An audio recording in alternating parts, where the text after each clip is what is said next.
Hey, all, Scott Horton here to tell you about this great new ebook by longtime Future Freedom author Scott McPherson, Freedom and Security, the Second Amendment and the Right to Keep and Bear Arms. This is the definitive principled case in favor of gun rights and against gun control. America is exceptional. Here the people come first, and we refuse to allow the state a monopoly on firearms. Our liberty depends on it. Get Scott McPherson's Freedom and Security, the Second Amendment and the Right to Keep and Bear Arms on Kindle at Amazon.com today. All right, you guys, welcome back to the show. I'm Scott Horton. It's my show, The Scott Horton Show. I got Jim Lobe on the line. He is from lobelog.com.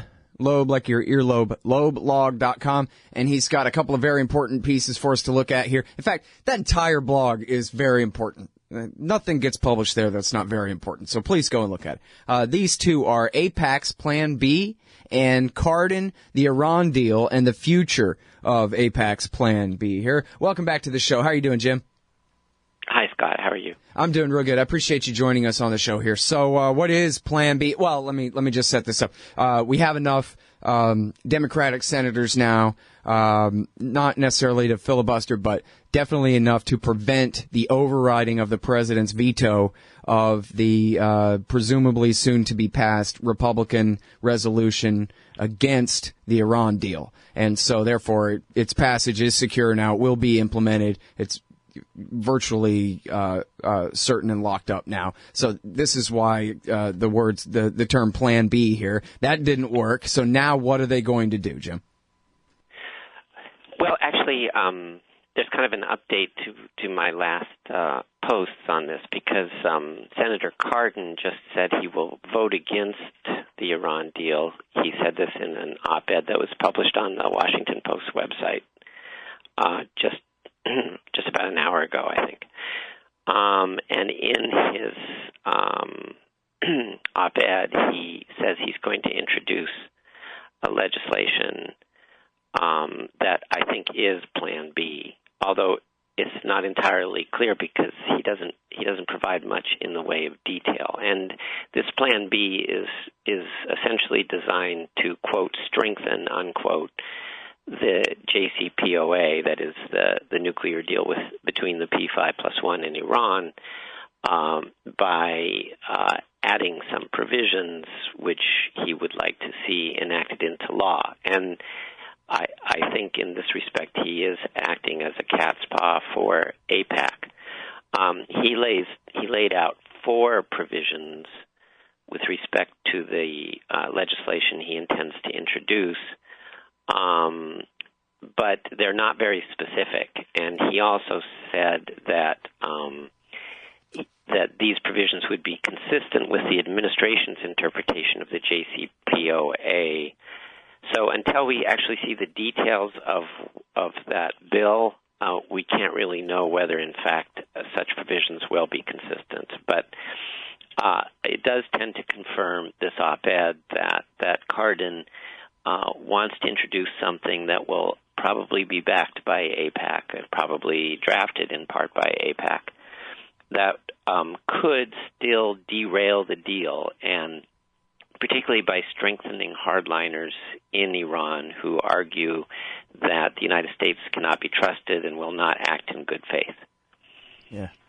In the previous piece, you have here some draft legislation that somebody furnished you here. Do you think that this is different than what Cardin is going to be introducing, or it sounds like it's probably along the same lines, even down to the number of different hurdles they're going to introduce here, no? Well, I think it will definitely overlap.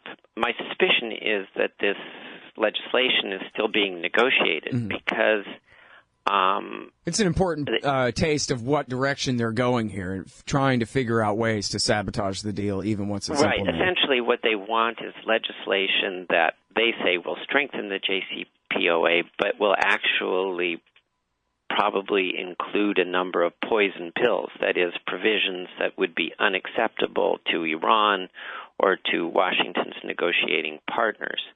But he lists 4 general points, but we don't know the specific provisions. We do know that some of the specific provisions that appeared in the draft that I published a few days ago would be poison pills. For example, providing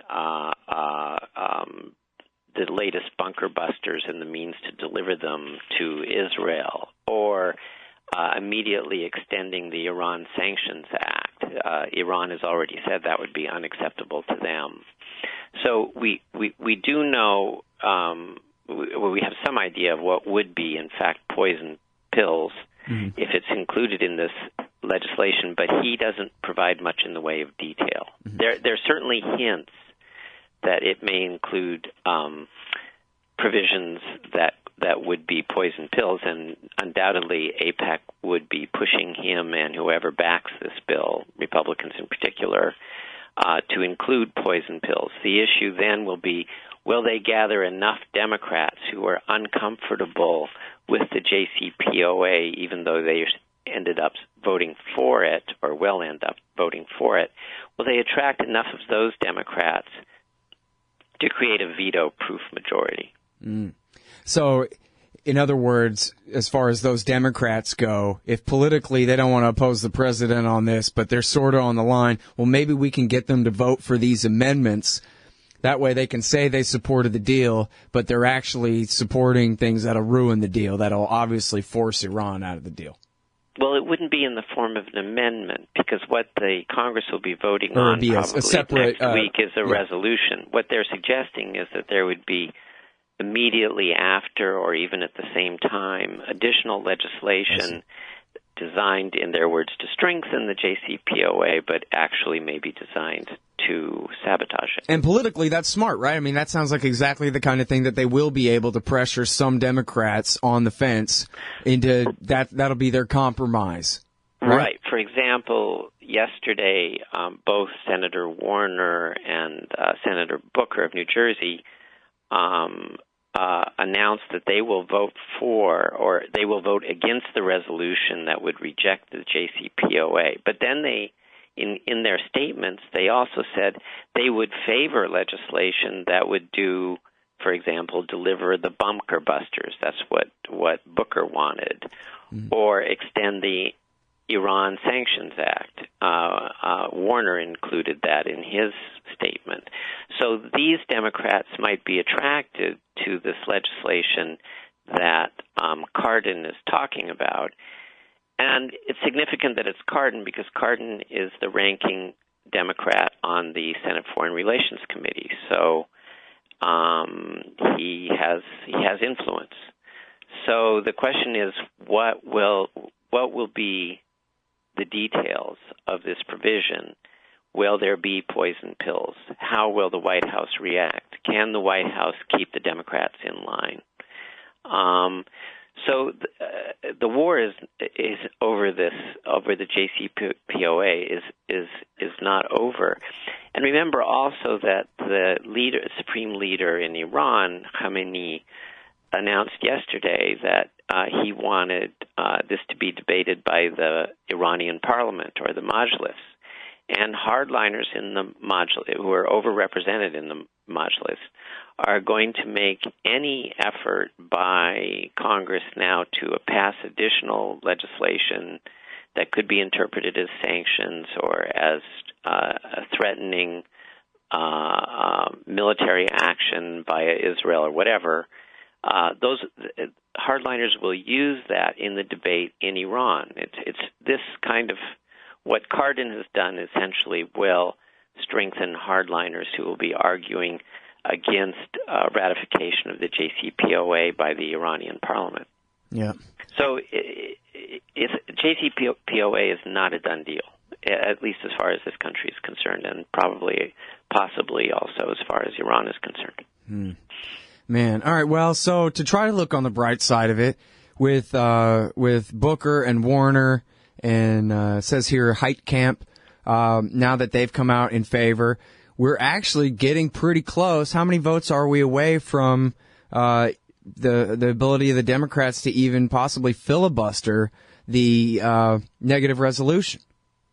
Well, actually, it wouldn't be a filibuster because there is an agreement that this resolution would pass under normal or under regular order, and that means it has to be negotiated between the majority-minority leadership, and the minority leadership will probably say that since it is being done under regular order, that the resolution needs to pass by 60 votes. So technically, it wouldn't be a filibuster.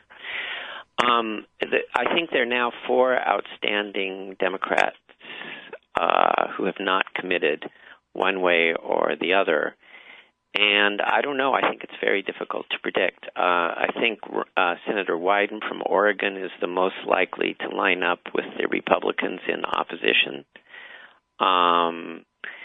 And I think we need the side that wants the resolution, that wants the JCPOA needs 3 more votes. So it has to, I think, get 3 out of the 4 that remain uncommitted. And again, as I say, I think Wyden will oppose. I think a lot depends now on Blumenthal from Connecticut. I think he's probably the key swing vote. So, but I haven't done the math this morning because Cardin was still up in the air, and as I say, he just decided to vote no. Yeah, that's really too bad about Wyden. He seems like a decent and honest enough guy that maybe he could be intellectually honest about this issue enough to come down on the right side of it, but I guess not. Well, my understanding is that he's very tight with AIPAC and the lobby, but I personally have no great inside knowledge about it. All right. Well, listen, I've already kept you a little bit over here, and sorry about that. Thanks very much for coming back on the show, Jim. Appreciate it. Sure. Thanks, Scott. All right, so that's Jim Lobe. He's at lobelog.com. We'll be right back in just a sec. Hey, all Scott here. If you're like me, you need coffee. Lots of it. And you probably prefer it tastes good, too. Well, let me tell you about Darren's Coffee Company at darrenscoffee.com. Darren Marion is a natural entrepreneur who decided to leave his corporate job and strike out on his own, making great coffee. And Darren's Coffee is now delivering right to your door. Darren gets his beans direct from farmers around the world. All specialty, premium grade with no filler. Hey, the man just wants everyone to have a chance to taste this great coffee. darrenscoffee.com. Use promo code Scott and you get free shipping. darrenscoffee.com. You hate government? One of them libertarian types? Or maybe you just can't stand the president, gun grabbers, or warmongers. Me too. That's why I invented LibertyStickers.com. Well, Rick owns it now, and I didn't make up all of them, but still, if you're driving around and want to tell everyone else how wrong their politics are, there's only one place to go. LibertyStickers.com has got your bumper covered. Left, right, libertarian, empire, police, state, founders quote, central banking. Yes, bumper stickers about central banking. Lots of them. And, well, everything that matters. LibertyStickers.com. Everyone else's stickers suck.